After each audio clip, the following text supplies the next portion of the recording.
Actually में ये Z नहीं है। मैं आपको आज दो तरीके के बॉन्साई बनाना बताने जा रही हूँ। एक वो पॉट है जो मैंने खुद बनाया है। ये प्यारा प्लांट देख के मुझे प्रून करने में तकलीफ तो हो रही है क्योंकि इसी में मेरा हाथ भी कट गया था।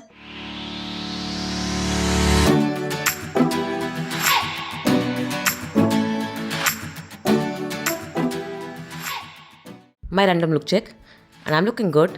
Let's start. तो आज का ये वीडियो बहुत ही यूनिक है, तो ये पूरा वीडियो बहुत ही ध्यान से देखिएगा। आप मेरे हाथ में देख रहे हैं क्रेसुला ओवाटा और ये जो है जेड, लेकिन एक्चुअली में ये जेड नहीं है, ये है एलिफेंट बुश और हम एलिफेंट बुश को ही जेड समझते हैं। लेकिन सबकी केयर एक जैसी है, तो कहते हैं ना कि नाम में क्या रखा है। ये जो आप मेरे हाथ में देख रहे हैं ये एक वो पॉट है जो मैंने खुद बनाया है और मैंने बॉन्साई के लिए ही बनाया है। अगर आप इस पे वीडियो चाहते हैं तो प्लीज़ मुझे कमेंट करिएगा, मैं आपको ज़रूर बताऊंगी कि मैंने ये सीमेंट का पॉट कैसे बनाया। मैं आपको आज दो तरीके के बॉन्साई बनाना बताने जा रही हूँ। तो सबसे पहले बॉन्साई की मिट्टी तैयार करते हैं। इस मिट्टी में मैंने डाला है गार्डन सॉइल, परलाइट जिससे मिट्टी में अच्छी एरेशन रहेगी, नीम खली जिससे कोई भी फंगस या फिर कोई भी कीड़े मकोड़े हमारे जड़ों में नहीं लगेंगे, कोकोपीट जिससे कि मिट्टी में नमी बरकरार रहेगी और कंपोस्ट पोषण के लिए। अब इन्हें हमें अच्छे से मिक्स करना है। जेड प्लांट की जो मिट्टी है वो बहुत ही अच्छी वेल ड्रेन होनी चाहिए, उसमें पानी बिल्कुल नहीं रुकना चाहिए। अगर आपकी मिट्टी थोड़ी कॉम्पैक्ट है तो आपको उसमें थोड़ा रेत भी मिला लेना चाहिए। ड्रेनेज होल का भी ख्याल रखना है, हमें किसी भी तरीके से अपने पॉट में पानी को रुकने नहीं देना है। प्लांट को कम से कम 3 घंटे की धूप चाहिए, उससे ज्यादा धूप भी ये सस्टेन कर लेगा लेकिन इससे कम धूप में नहीं।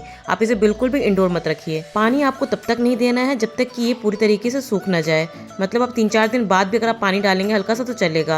आप इसको जितना इग्नोर करेंगे उतना अच्छे से ये ग्रो करेगा। ये प्यारा प्लांट देख के मुझे प्रून करने में तकलीफ तो हो रही है, बट इस प्लांट को प्रून करना बहुत इंपॉर्टेंट है, इसकी अच्छी हेल्थ के लिए, ग्रोथ के लिए और इसको शेप में रखने के लिए। ध्यान रहे किसी भी प्रकार की प्रूनिंग करने से पहले आपको अपने प्रूनर को या अगर आप चाकू यूज कर रहे हैं उसको अच्छे से सैनिटाइज करना चाहिए, नहीं तो फंगस लगने का डर होता है। कटिंग करते वक्त हमें थोड़े ब्रांचेस का ध्यान रखना है कि हमें जो शेप चाहिए उसके लिए हमें कौन सी ब्रांच कट करनी है और साथ ही साथ नीचे की जितनी भी पत्तियां हैं उसे आप सीजर से काटें, हाथ से बिल्कुल ना काटें क्योंकि हाथ से वो टूट जाता है। तो सीजर से अच्छे से काटते जाएं और शेप देते जाएं। ध्यान से काटें क्योंकि इसी में मेरा हाथ भी कट गया था। कटिंग ऐसे देनी है कि ऊपर की ब्रांचेस पेड़ के ब्रांचेस की तरह लगे और नीचे की स्टेम आपकी किसी पेड़ के तने की तरह लगे। अब वैसे तो ये काम बॉन्साई के तार से करते हैं, क्योंकि हम लोग बजट में गार्डनिंग करते हैं तो मेरे पास ये शू लेस पड़ा हुआ था और इसको मैंने 2 भाग में कट किया, एक इस बॉन्साई को बनाने के लिए और जो दूसरा मैं एक नया तरीका बताने वाली हूँ बॉन्साई का, उसको बनाने के लिए। तो प्रूनिंग करते वक्त हमें ये ध्यान रखना है कि हमें पूरी कटिंग नहीं करनी है। नीचे से छटाई होने के बाद आपको उसको बांध लेना है ताकि आपको शेप का सही अंदाज़ा हो पाए। नीचे अच्छे से टाइट से बांध लेना है, बहुत टाइट भी नहीं बांधना है, इसको ऐसे बांधना है कि सारे तने एक साथ जुड़ जाएं। और अब आप फाइनल कटिंग दे सकते हैं। तो देखिए ये कुछ इस तरीके से दिख रहा है। अब हमें इसे ऐसे ही रखना है और नीचे जो भी पत्तियां आती जाएंगी हम उन्हें काटते जाएंगे और ऊपर से भी उसकी कटिंग करते जाएंगे शेप देते हुए। आप कुछ ही महीनों में देखेंगे कि इसकी तने बहुत ही मोटे होते चले जाएंगे और एक ट्री का शेप लेता जाएगा। तो हमारा एक बॉन्साई तैयार है। अब बात करते हैं दूसरे बॉन्साई को कैसे बनाना है। उसके लिए हमने कटिंग करते वक्त लंबी लंबी टहनियाँ निकाल ली थी और नीचे की सारी लीव्स निकाल ली थी। अब हमने क्या किया कि इसको नीचे से थोड़ा थोड़ा स्क्रैच करना है। ये बड़ा ही यूनिक प्रोसेस है।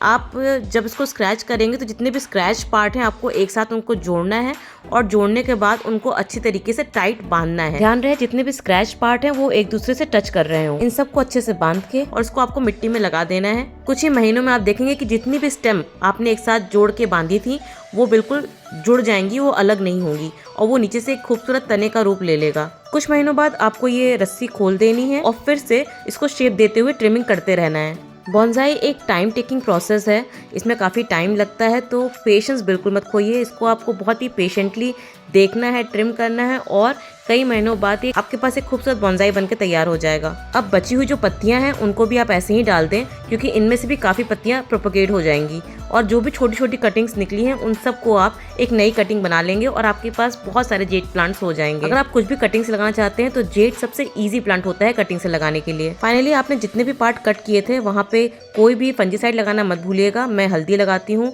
और मेरे प्लांट में कोई भी दिक्कत नहीं आती है। जेड को बहुत ज़्यादा केयर की जरूरत नहीं होती है, पर अगर आपके जेड में अच्छी ग्रोथ नहीं हो रही है तो आप उसमें फर्टिलाइजर का यूज़ करें। कोई भी लिक्विड फर्टिलाइजर महीने में एक बार दे सकते हैं और वर्मी कंपोस्ट आप 2-3 महीने में एक बार दे सकते हैं। इस बॉन्साई का रिजल्ट आप बहुत जल्दी मेरे शॉर्ट्स में देखेंगे। जेड पे मैंने एक पूरा लाइव सेशन किया है, आप उसको भी देख सकते हैं और इस वीडियो में भी मैंने आपको जेड के केयर के बारे में सब कुछ बता दिया है। इन केस अगर आपको कुछ भी और जानना है, अगर आप कुछ और मुझसे पूछना चाहते हैं या मुझे कोई भी फीडबैक देना चाहते हैं तो प्लीज़ मुझे कमेंट करिएगा। और हाँ, अगर आप कोकोपीट ऐसे धुलते हैं तो प्लीज़ आप मेरा वीडियो लिंक किया हुआ उसको ज़रूर देखिएगा, आपकी ये जो इतनी मेहनत है वो बच जाएगी। तो चलिए मिलते हैं नेक्स्ट वीडियो में। Till then keep gardening.